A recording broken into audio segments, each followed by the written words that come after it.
ഇന്ന് കുറച്ച് കപ്പ കിട്ടി. അത് പുഴുങ്ങാനായിട്ട് വെച്ചിരിക്കുകയാണ്. കപ്പ പുഴുങ്ങിയതിനകത്ത് നിന്ന് ഒരു കുറച്ച് കപ്പ എടുത്ത് പാൽക്കപ്പ ഉണ്ടാക്കാമെന്ന് വിചാരിക്കുകയാണ്. അത് കപ്പ വെന്തു, അതിൻ്റെ പ്രഷർ പോകാനായിട്ട് വെച്ചിരുന്നതാണ്. പ്രഷർ വെയിറ്റ് മാറ്റി. ഇനി നമുക്കൊന്ന് ഓപ്പൺ ചെയ്ത് നോക്കാം. നന്നായിട്ട് വെന്തിട്ടുണ്ട്. ഇതിൽ നിന്നൊരു 1/2 kg നമുക്ക് പാൽക്കപ്പയ്ക്കായിട്ട് എടുക്കാം. വെള്ളം ഊറ്റിയെടുത്ത് കപ്പയ്ക്കകത്തിൽ നിന്നും ഒരു 800 ഗ്രാമോളം, 500 ഗ്രാം എടുക്കാമെന്നാണ് വിചാരിച്ചത്. അത് നേരം തീരെ കുറവാണ്. അതുകൊണ്ട് ഞാൻ ഒരു 300 ഗ്രാം കൊണ്ട് എടുത്ത് 800 ഗ്രാമോളം കപ്പ പാൽക്കപ്പയ്ക്കായിട്ട് മാറ്റി വെച്ചതാണ്. ഇത് ഇങ്ങനെ പീസായിട്ട് അരിഞ്ഞിടാൻ എളുപ്പമാണ്. ആദ്യം ഒന്ന് പുഴുങ്ങിയതിന് ശേഷം അതിൻ്റെ വെള്ളം ഊറ്റി കളഞ്ഞിട്ട് ഒന്ന് ആവി പോയി കഴിയുമ്പോൾ എടുത്ത് ഇങ്ങനെ അരിഞ്ഞിടാം. ഇത് ഉപ്പും വെള്ളവും ഒഴിച്ച് നമ്മൾ വേവിച്ചെടുത്ത് വെള്ളം ഊറ്റി കഴിഞ്ഞ് ഉള്ള ആറിയ കപ്പയാണ്. ഇതിങ്ങനെ പീസാക്കി അരിഞ്ഞിടാൻ സൗകര്യമാണ്. സാധാരണ ഇങ്ങനെയാണ് ചെയ്യുന്നത്, വേവിക്കുന്നതിനും ഇങ്ങനെയാണ് ചെയ്യുന്നത്. ഇനി നമുക്ക് ഈ പാൽക്കപ്പയിൽ ചേർക്കാനുള്ള കുറച്ച് ഇൻഗ്രീഡിയൻസ് റെഡിയാക്കി എടുക്കാം. അതിന് വേണ്ടിയിട്ട് 2 പച്ചമുളക്, ചെറിയ വെളുത്തുള്ളിയുടെ അല്ലി ആയതുകൊണ്ട് 2 പീസ് എടുത്തിട്ടുണ്ട്. അതുപോലെ തന്നെ ഒരു 6 ചുവന്നുള്ളി. ഇതൊന്ന് ചതച്ചെടുക്കുക. അല്ലെന്നൊരിയിൽ മിക്സിക്കകത്തിൽ ഒന്ന് ചെറുതായിട്ടൊന്ന് ക്രഷ് ചെയ്തെടുത്താലും മതി.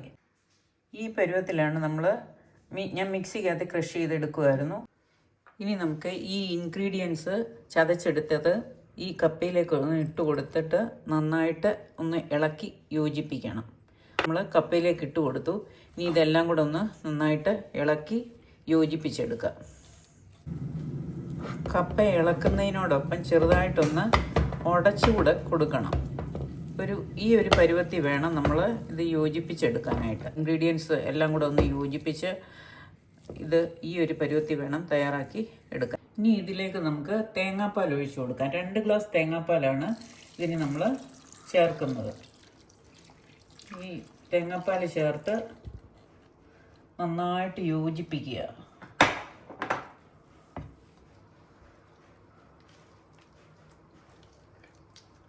ഈ തേങ്ങാപ്പാലും നമ്മൾ നേരത്തെ ഇട്ടിരുന്ന ഉള്ളി, പച്ചമുളക്, വെളുത്തുള്ളി ഇതെല്ലാം കൂടെ ചതച്ചതും എല്ലാം കൂടെ മിക്സ് ചെയ്ത് ഈ തേങ്ങാപ്പാലിനോടൊപ്പം യോജിപ്പിച്ച് ഈ ഉടച്ച കപ്പയും കഷ്ണങ്ങളായിട്ട് കിടക്കുന്ന കപ്പയെല്ലാം കൂടെ ഒന്ന് യോജിപ്പിച്ചെടുക്കുക.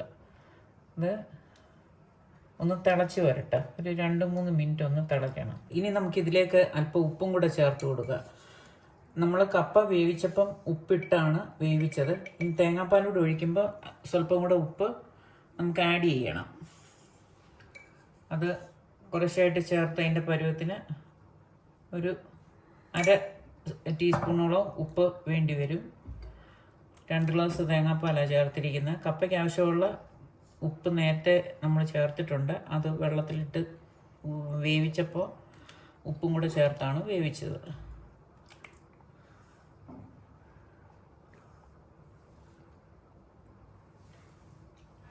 കറക്റ്റാണ്. ഇത് പാകമായിട്ടുണ്ട്. ഇനി ഇരിക്കുമ്പം കുറച്ചുകൂടെ കുറുകും. ഈ സമയത്ത് ഇത് ഓഫാക്കി വെച്ചിട്ട് ഇനി കടുക് താളിച്ചൊഴിക്കാം. സ്റ്റൗ കെടുത്തി സ്റ്റൗവിൽ വെച്ചിരിക്കുന്ന പാൻ ചൂടായി കഴിഞ്ഞപ്പോൾ എണ്ണ ഒഴിച്ചു. ഇനി അതിലേക്ക് എണ്ണ ചൂടായി കഴിയുമ്പോൾ കടുക് ഇട്ട് കൊടുക്കാം.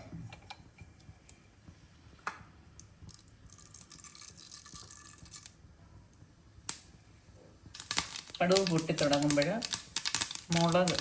വറ്റൽമുളക് ഇടണ്ട. ഞാനിത് പിരിയമുളകാണ് ഇട്ടുന്നത്.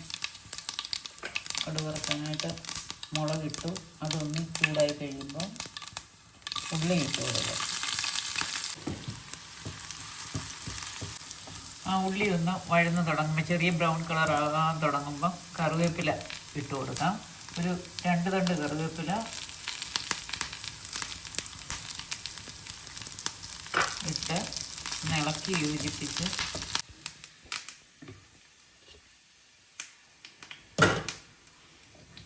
ഇതിലേക്ക് ഈ തയ്യാറാക്കി വെച്ചിരിക്കുന്ന കൂട്ടിലേക്ക് ചേർത്ത് കൊടുക്കുക.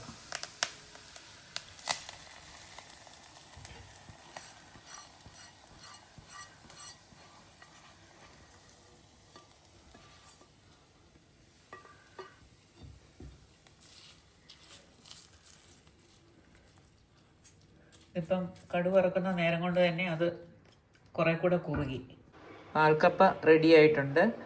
ഇത് നോൺ വെജ് എന്താണ് ഡിഷ് ഉള്ളതെന്ന് വെച്ചാൽ അതിനോടൊപ്പം കഴിക്കാൻ വളരെ സ്വാദുള്ള ഒരു വിഭവമാണ്. സ്വാദുള്ള പാൽക്കപ്പ റെഡി ആയിട്ടുണ്ട്. കപ്പയോടൊപ്പം കഴിക്കാനായിട്ട് ബീഫ് ഫ്രൈ.